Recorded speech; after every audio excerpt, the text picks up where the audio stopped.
Hola, somos Ada Sarbeli Ruiz y Juan Andrés Mazael Beltrán. Vamos a darles un pequeño resumen de lo que fue la clase número 4 de Arte y Espiritualidad, en la cual nos centramos un poco más en el género dentro de la cosmogonía del Génesis. Bueno, pues partimos desde la premisa como lo dice su nombre, el Génesis como cosmogonía, que pues esto significa que es una interpretación mitológica que intenta explicar pues la creación del mundo y del humano con él. Pero también tenemos la posición en que podemos utilizarla como una guía antropológica. Esto significa que podemos extrapolar desde ella diferentes posiciones ideológicas y políticas que tenemos hoy en día basadas en esta narrativa. Bueno, antes ya habíamos hablado de la creación del universo en sí, así que nos vamos a centrar es en la creación del humano. Primero que todo, el humano es creado desde las bases binarias que ya teníamos desde anteriores capítulos del Génesis, solo que a diferencia del resto, pues este se da una después de otra e incluso una consecuencia de otra. Específicamente Eva es creada a consecuencia de Adán y de sus necesidades. Adán es bendito con tres características principales, las cuales vamos a explicar un poquito más, que son la capacidad de habla, la capacidad de jerarquización y la capacidad de entendimiento del tiempo. ¿Cómo se logra esto?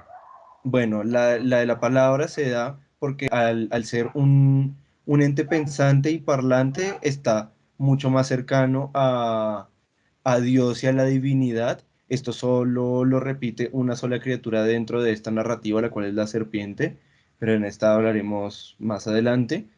Y a raíz de esta se dan las otras dos. La jerarquización se da porque éste recibe la tarea de nombrar y utilizar el mundo y lo que lo rodea a su antojo, pero esto al mismo tiempo es una tarea a cumplir. Y finalmente tenemos la jerarquización.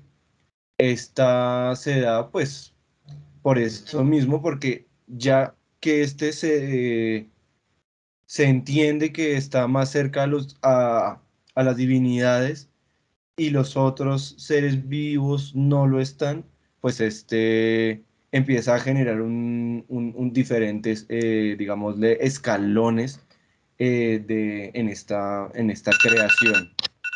Finalmente tenemos la interpretación del tiempo, la cual se justifica bajo la naturaleza de Adán como un ser protosocial, el cual vive de su trabajo, el cual es completamente dependiente a lo que hace. ¿Esto qué significa? Que éste debe sembrar y conseguir sus propios bienes. Y específicamente se tiene que hablar de lo que es el sembrar, ya que gracias a esto, él puede empezar a medir el tiempo y puede empezar a medir un tiempo completamente distinto del que se maneja fuera del jardín del Edén. Pero bueno, esto es algo en lo que se profundizará, me imagino, mucho más adelante. Pero sí, ya tiene la capacidad de medir el tiempo, ya que la agricultura es una actividad completamente dependiente de la temporalidad y que tiene la capacidad de hacer que tengamos una interpretación del mundo exterior y de la naturaleza. Eh, Más adelante tenemos que por necesidad de Adán, Eva es creada porque ya que éste necesita tener el conocimiento para poder nombrar y jerarquizar todo lo que está a su alrededor, incluyéndose a él mismo, necesita un ser igual a él al que pueda estudiar. Precisamente por esto es creado Eva y desde ahí podemos ver otra de las posiciones patriarcalistas de la actualidad basadas en esta cosmogonía.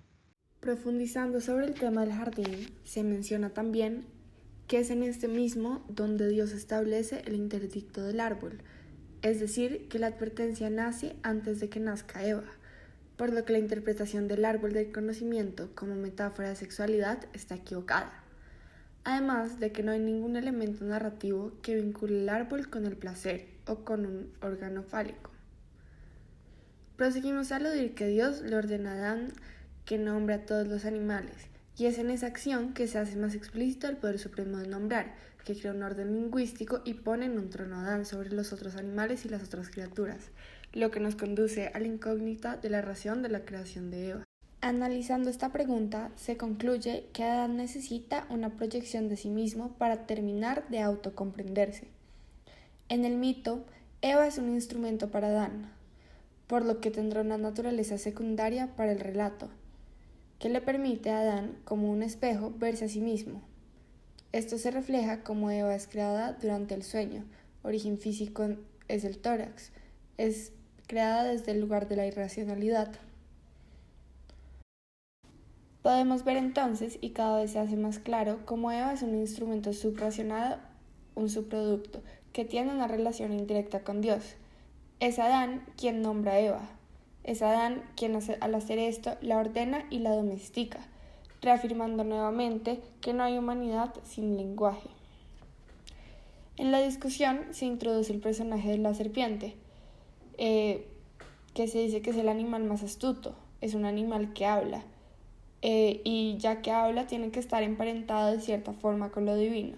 Esto nos hace preguntarnos por qué su astucia es negativa, y es justamente el poder de disrupción que confronta los poderes humanos de Adán, su habla. Por lo tanto, se expresa que el término animal para el mitema se refiere a aquel que renuncia voluntariamente a los poderes del lenguaje. Es una metáfora de cómo los hombres renuncian a él voluntariamente para cultivar placeres irracionales.